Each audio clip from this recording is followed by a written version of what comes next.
মধ্যবিত্ত না পারে বলতে না পারে সইতে। আসসালামু আলাইকুম এভরিওয়ান, সবার কি অবস্থা? আশা করি সবাই ভালো আছেন, আমিও ভালো আছি আলহামদুলিল্লাহ।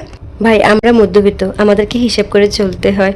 তো বাজারে যে সবজির যে দাম, এই আকারে খেতে গেলে মানে মানুষের হিমশিম খেয়ে যায় মধ্যবিত্ত। তো সেই দিক দিয়ে ভাই আমরা খুব মধ্যবিত্ত। তো চাল কুমড়া বাজার থেকে নিয়েছে, আমরা কোনো ক্ষেত খামারি করি না, যা খেতে হয় বাজার থেকে নিয়ে এসে খেতে হয়। তো একটা চাল কুমড়া নিয়েছে, যেহেতু চাল কুমড়া খেতে পারবো, খোসা কেন খেতে পারবো না?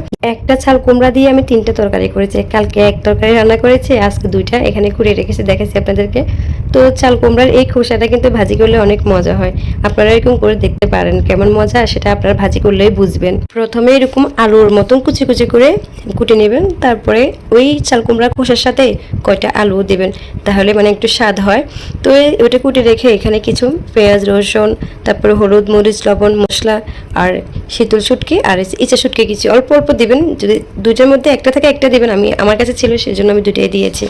একটা দিয়ে ভাজি করলে অনেক মজা হয়, করে দেখতে পারেন কেমন মজা সেটা বুঝবেন। তো সবগুলো দিয়ে ভালো করে কষিয়ে একটু পানি দিয়ে ভালো করে কষিয়ে নেবেন।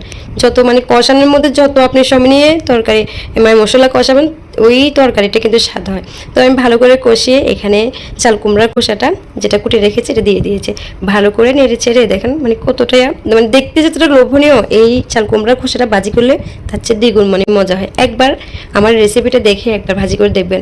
এত দামি সবজি কেন ফেলে দেবেন বলেন তো, যেহেতু খাওয়া যায়। বললাম না মধ্যবিত্ত না পারে বলতে না পারে সইতে। ভাই আমি মধ্যবিত্ত, আমি এরকম এই যে পটলের খোসা, চাল কুমড়ার খোসা যেটা যেটা খাওয়া যায় আমি কিন্তু ওইটা পেলে না, ওইটা খাওয়ার জন্য চেষ্টা করি। কেন পালাবো? যেহেতু খাওয়া যায় আর তো মজা করেই খাওয়া যায়, তাহলে কেন পালাবো বলেন তো? এই মজার খোসাটা আপনি ভালো করে যখন মশলার মধ্যে ভালো করে কষিয়ে নেবেন, কষিয়ে নেওয়ার পরে এবার পানি দিবেন।